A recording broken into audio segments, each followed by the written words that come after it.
Okay, I assume that we did not, so I will just continue as such. And let's just see that how the concepts of discrete time can be used for continuous time. And even if I have covered it earlier, let's just do it again. So the whole concept of convolution for discrete time actually started with the two basic things. One was that if we give input as an impulse, the output that comes out is an impulse response. So what is an impulse response? And the other concept was that we could express any signal, discrete time signal, in shape of sum of scaled delayed impulses.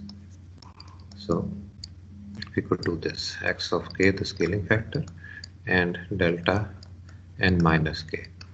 These were the two concepts that led to us developing the concept of convolution for a LTI system, because it is a linear time invariant system and impulse gives response which is known as impulse response. So a delayed impulse will give delayed impulse response, a scaled delayed impulse will give scaled delayed impulse response, and generally sum of scaled delayed impulses, because they're all added together, will give sum of scale delayed impulse responses as a result of the input.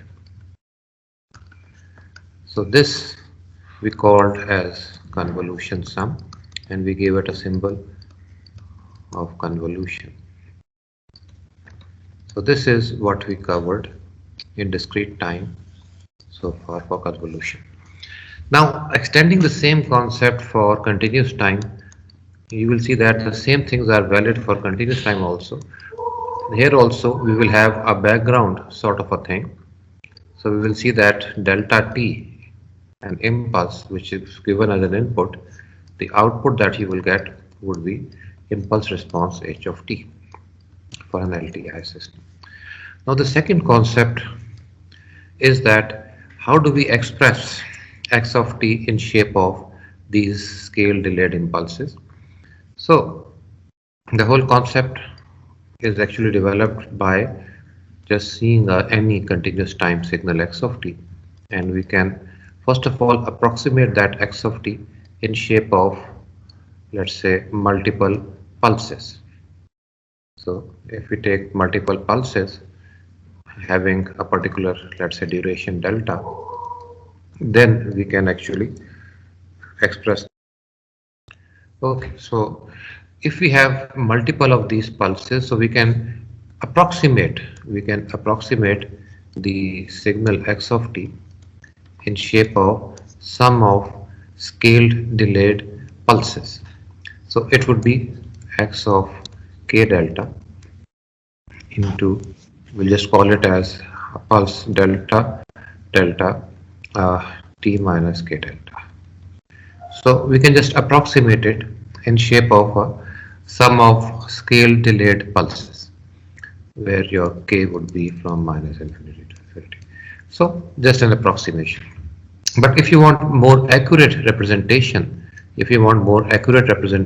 of your, let's say, signal, then we want this delta to become 0, and which actually changes your impulse delta t that we are saying, the pulse that we are saying, to an impulse.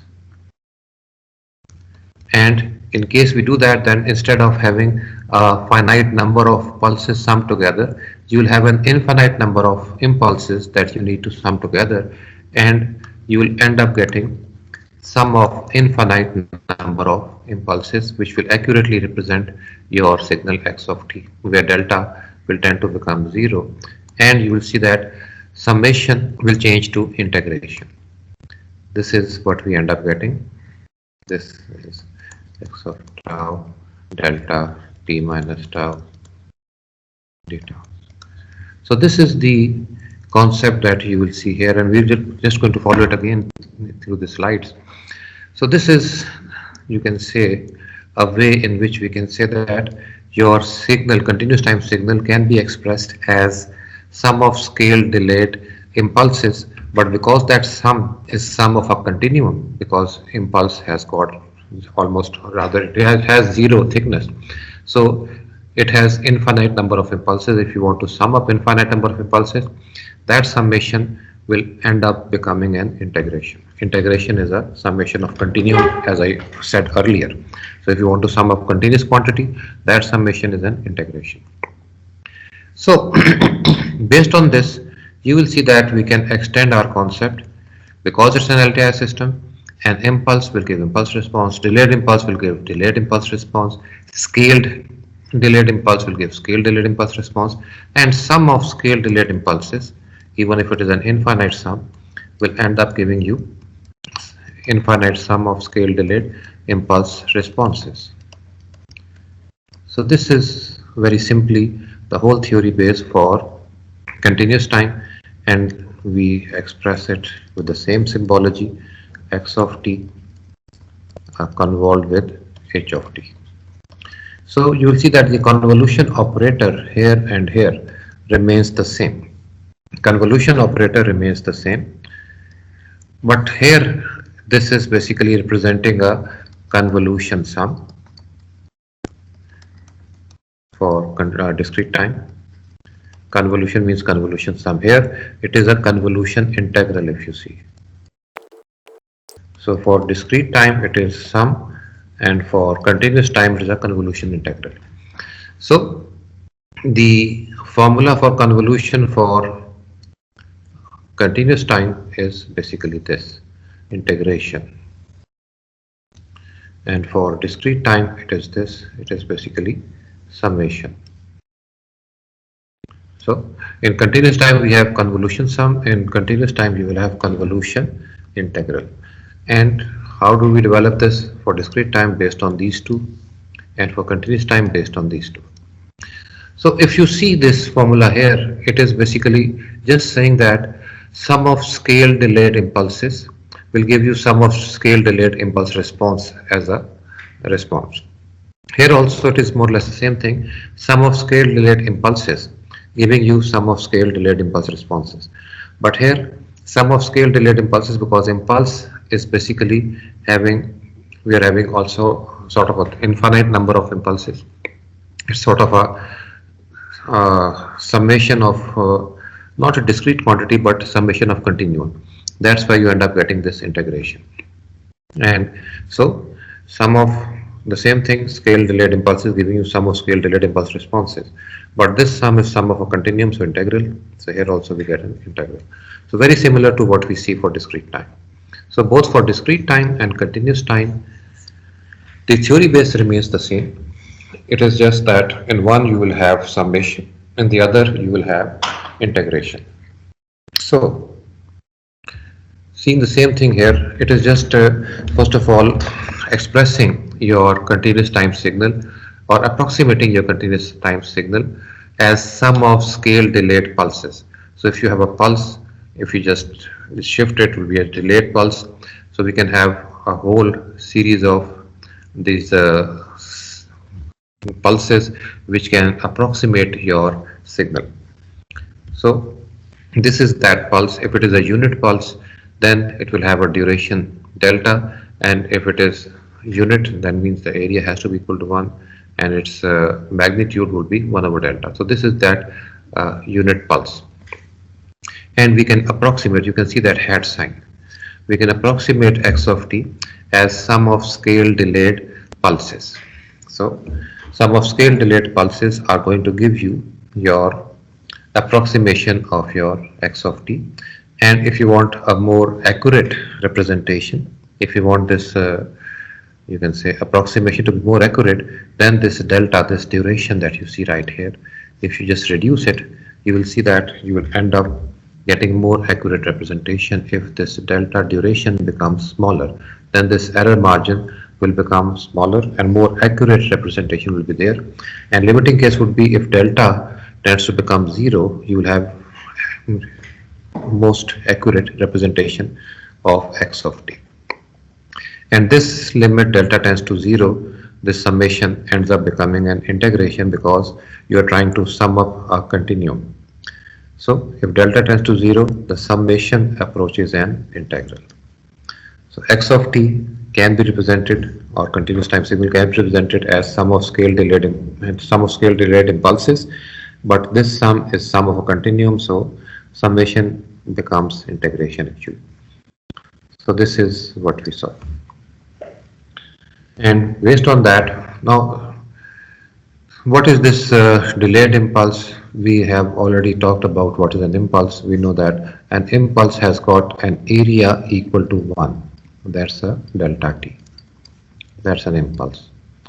And if we integrate it only at t equal to 0, it will have area equal to 1. Rest, it will have area equal to 0. Now if you just shift that impulse and move it anywhere, then you will see that it will have area at t equal to tau, and let's say we shift it here, it will have area equal to 1 only at t equal to tau, and this is your delta t minus tau, the shifted impulse. So this is just showing that if you just take area under the curve, it will be equal to 1, and that value will be equal to 1 only at t equal to tau. Now this is basically scaled delayed impulse. The scale delayed impulse, the value of that would be equal to 0, and it will have value only at t equal to tau. For example, if we have scale delayed impulse, so delaying factor is, let's say, tau, and scaling factor is, let's say, x of tau. So this is the magnitude part or scaling part, x of tau, some constant, and this is delta t minus tau. Now what that means, this means a unit impulse scaled by x of tau. X of tau can have any value. It is just scaling factor 2, 3, 4, 1.2, 1.5, whatever. So it is just giving that scaling value to this, and this is t minus tau. So this is scaled delayed impulse, and if you see the area under the graph of this scaled delayed impulse, it will be 0 throughout. Only at t equal to tau, its value would be equal to x of t. So if you just integrate it, you will see that we will end up getting this x of t. We can just take it out, and inside this integration will be just equal to 1. So we are going to see that how this whole concept can be further used later on for solution. The same things are repeated right here. We can just see that x of t can be approximated as sum of scaled delayed unit pulses, and if the input is sum of scaled pulses, output will be sum of scaled delayed pulse response. So if delta t is a unit pulse, we are saying that the response that we are getting, we are calling it as a h delta t, or pulse response. So the input is pulse, output is pulse response. So if input is sum of scale delayed pulses, output will be sum of scale delayed pulse response. And the same concept if we extend to our the whole input, you can say, for x of t going through a particular system and seeing the output. So we can just see that what is the response for a pulse. So response for a delayed pulse would be delayed pulse response. Response to a scale delayed pulse will be scale delayed pulse response. That type of concept is continued right here also.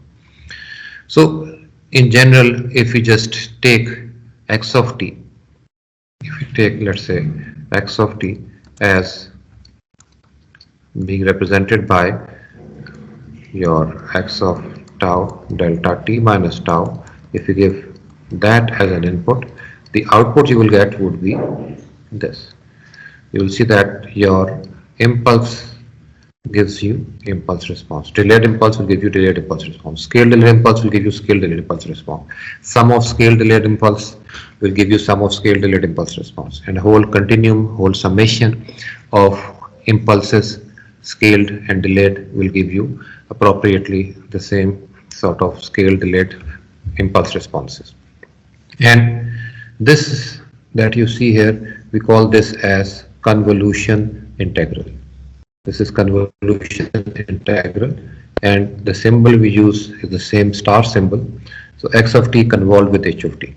This is what this actually means. So very similar to what we saw for our discrete time. Okay, so let's just continue and see few examples. And if we go through the examples, we will see uh, first of all example 1 where we are having x of t and h of t given to us. Before we continue, any problems with this concept of convolution? Any questions? Anybody? So we saw that how we can extend the concept of convolution to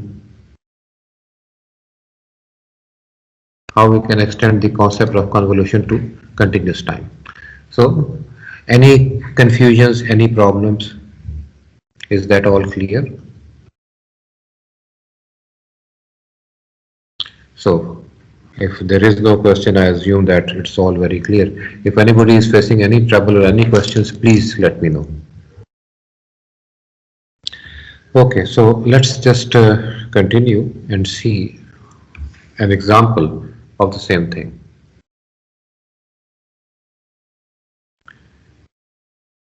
Okay, so this is your example 1 where we are actually going to see that what this thing is. We are just going to see one example of how this thing is done. So let's just see this example in our own. First of all, let's first talk about the signal itself. The input given is e raised to the power of minus at ut. Now we saw this signal earlier and we are told that a is greater than 1. Now this signal is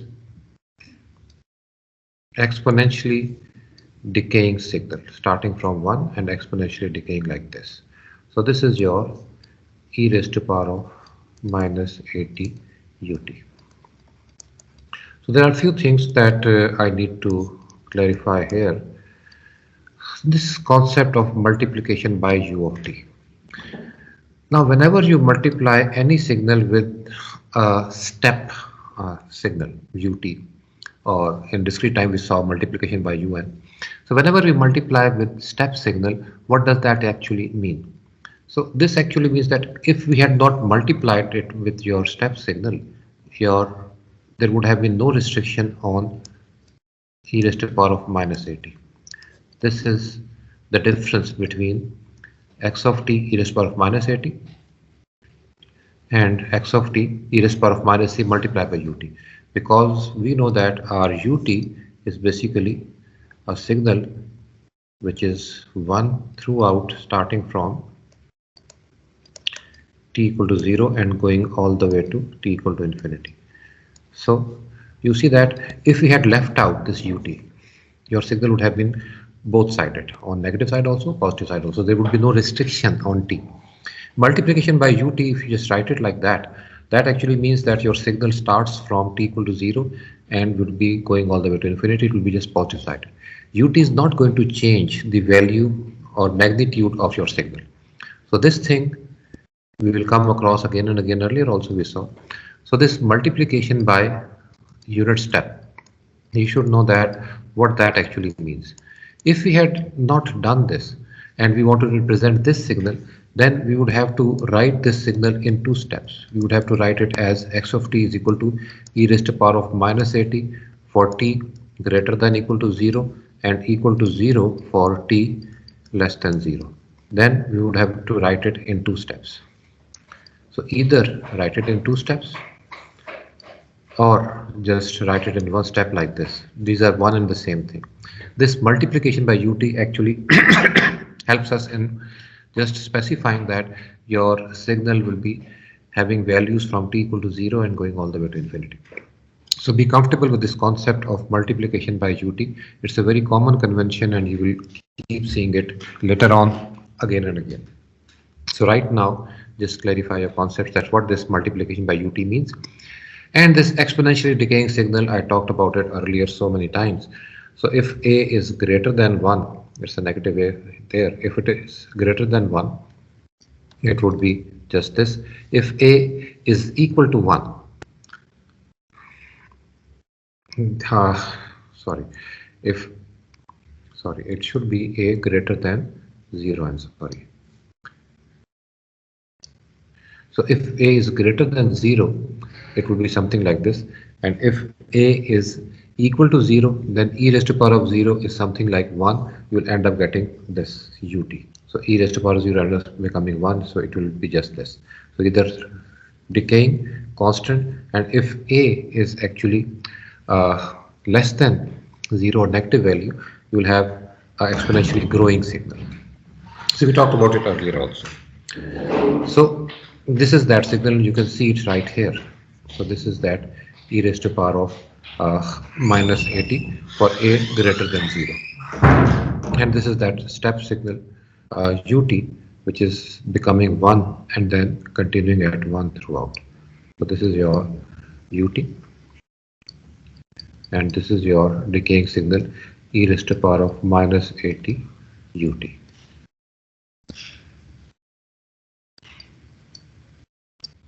Okay, so these are the two signals given to us. Now if these two are given to us, then how do we actually find out the result y of t? Here you can see that directly we come up with y of t is equal to this. How do we do this? How do we get to this? And again, as in previous example, we saw that few steps are not actually listed in the slides. I will just go through all those steps one by one. So x of t is equal to e raised to power of minus 80 ut. And then you are given, your impulse response is given as u of t. Now this is the whole scenario, that we are given the input and we are given the impulse response. So xt input is given. So it's a continuous time LTI system. And we need to find out your y of t. And we are given what is your impulse response, how it responds to impulse. So output, we know y of t is going to be convolution. It is going to be x of t convolved with h of t, right? So we can just convolution means convolution integral minus infinity to infinity x of tau h of t minus tau d tau. So this is your convolution integral, and we can just plug in the values. So if we just plug in the values, minus infinity to infinity, it comes out to be e raised to power of minus a tau u tau, and h of t is u of t, so h of t minus tau will be u of t minus tau d tau. So we end up getting y of t, which is this. Now we have an integral and two-step signals in this. Seemingly again very intimidating, very complex, but as I mentioned earlier, whenever you have this step signal, inside a summation or inside integration, the effect of this step signal is to change the limits, because the step signal is having value 0 for a certain range and is having value 1 for a certain range. Wherever this is having value 1, that limit we are going to keep. Wherever this thing is having value 0, that whole range goes to 0, so we don't need to consider that. And if we have more than one step signal, we will take one step signal at a time and see that how it affects our limits or range. So the range of tau is from minus infinity to infinity, but if you see the first step signal, this step signal is going to be 0 from minus infinity to 0. So we are not going to consider that range. Only from 0 to infinity this will be 1. So the effect of first step signal is to just change it from 0 to infinity, where that value of that step signal is going to be equal to 1. Then we are going to see how that second step signal actually affects it. So the second step signal, if you see, I'll just draw all those step signals. So on the tau axis, we saw the effect of, if we have this tau axis, we saw the effect of the first step signal. This was your u of tau. It was 1 from 0 going all the way to infinity. And if we just see your minus tau, it will be a flipped version.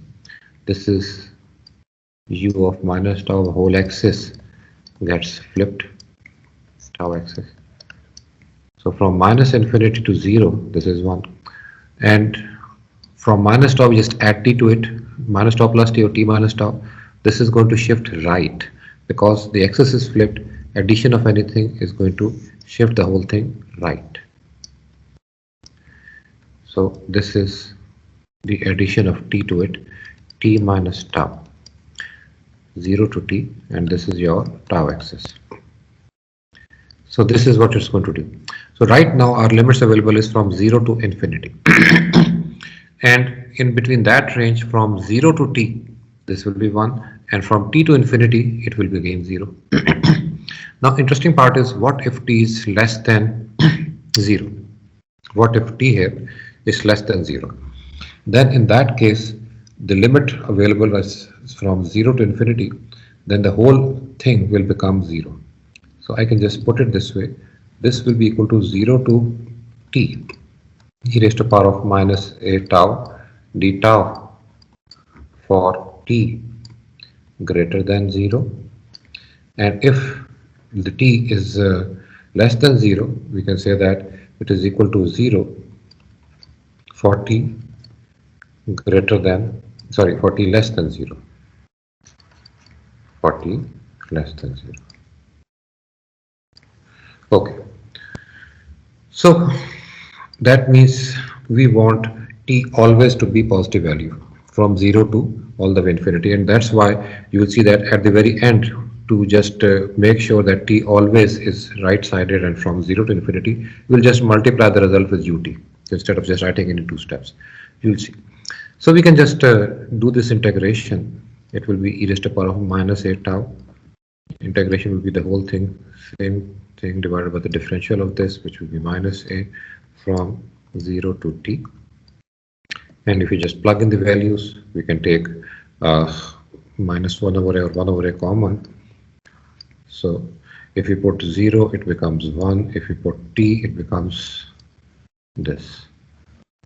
And this is for t which is greater than equal to 0. So either we can write this for t greater than equal to 0 and 0 for otherwise, or we can just multiply it by ut. That actually will take care of this aspect, that t always has to be greater than equal to 0. Because less than 0, then within this range 0 to infinity, this whole thing will remain 0. So this is that example, and you will see multiple commonalities in this example and the example we did for discrete time. There also we saw that if step signal is inside summation, that step signal just changes the limit. So inside integration also, we see that it just changes our limit, does nothing else. So any confusions here, any questions, any clarifications, please feel free to ask right now. And again, if you see here, in this, all those steps are just skipped. We are just shown that x of t is this, h of t is this, so y of t is from 0 to t e raised to power of minus a tau d tau, and the result gets multiplied by u of t. Now it is this y of t is there if t is greater than 0, and t less than 0, it will be 0. So the way it is solved here also, as we saw, y of t is equal to integral minus infinity to infinity, and x of tau h of t minus tau. It was just then plugging in of the limits, and x of tau h of t minus tau, we just plug in the values and we end up getting minus infinity to infinity e raised to power of minus a tau u tau, and for this it becomes u of t minus tau d tau. Now these two step signals, they will affect your limits, and you will see that the first step signal changes the limit from 0 to infinity, and the second step signal changes the limit from 0 to t, and that is how you end up getting this thing right here. And if you just do the integration, the end result is 1 over a into 1 minus e raised to minus at. And just to cater for the situation, because this is valid for t which is greater than 0, and this is equal to 0 for t which is less than 0 or negative. So to cater for this two-step sort of a thing, we end up writing y u of t right here, multiplication by u of t. That actually takes care of it. So this multiplication by u of t, be comfortable with this concept. That what this actually means. This actually makes sure that your signal remains one-sided or right-sided. Okay, so this was your first example, and we can go on and doing examples. But before we further proceed, any questions right here? So we just extended the concept of convolution for continuous time based on the knowledge that your continuous time signal can be expressed as integral of scaled delayed impulses. So sum of scale delayed impulses or integral of scale delayed impulses are one and the same thing. It is just that sum is for discrete quantities being added together and integral is for continuous quantities being added together. So integral is basically summation of a continuum. So if you have a continuous sort of a quantities that you want to add, there you end up getting integration. So x of t can be expressed as integral of x of tau and scaling factor and scale delayed impulses. We know that impulse gives impulse response, delayed impulse will give delayed impulse response, scaled delayed impulses will give scale delayed impulse response, and a whole continuum or multiple of these scale delayed impulses will give a whole continuum or multiple of those scale delayed impulse responses.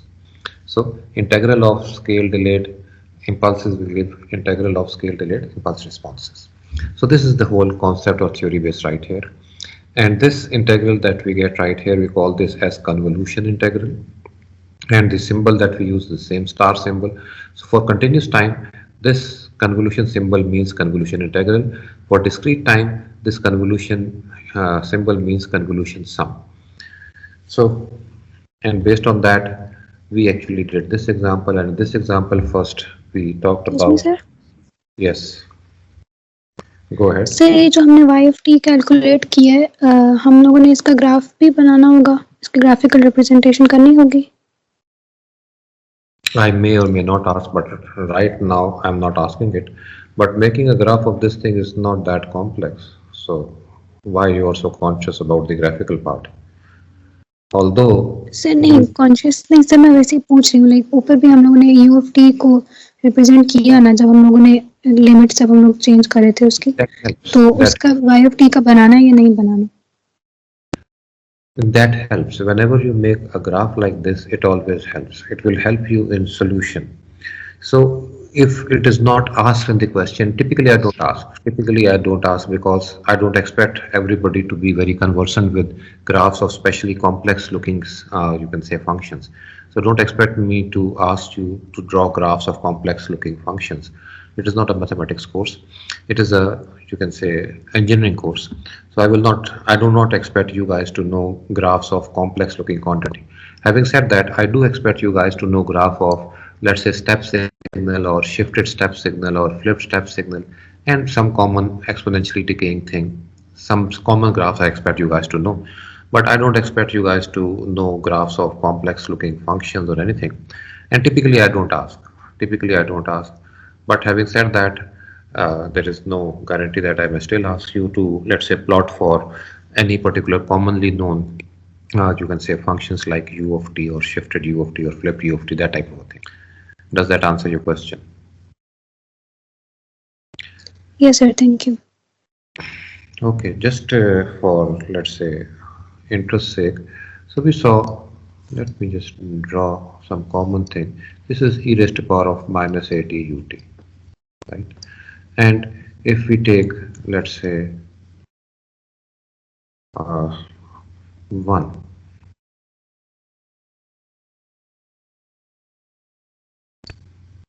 this is the graph for, let's say, this is xt equal to this is xt equal to 1.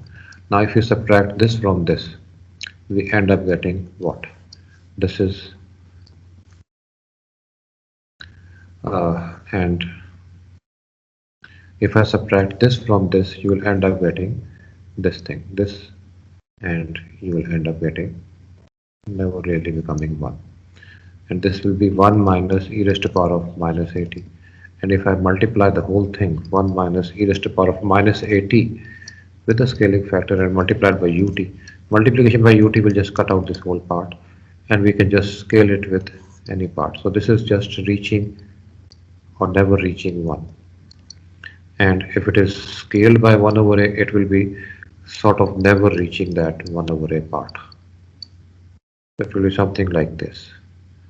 So that graphical part itself was not very complex, although typically I don't ask for that. But the common signals like you can say decaying exponential, or if I have, let's say, something like u of t, or just u of, let's say, minus t. So these types of common graphs I do expect you guys to know, because these are going to help you. If you have, let's say, u of t minus tau, so it will be just this, depending on what axis we are talking about. On t axis it will be this, and if it is tau axis it will be flipped. If the same thing was having a different axis, it will be this. This is this is tau axis. So just quickly flipping through. Any other questions?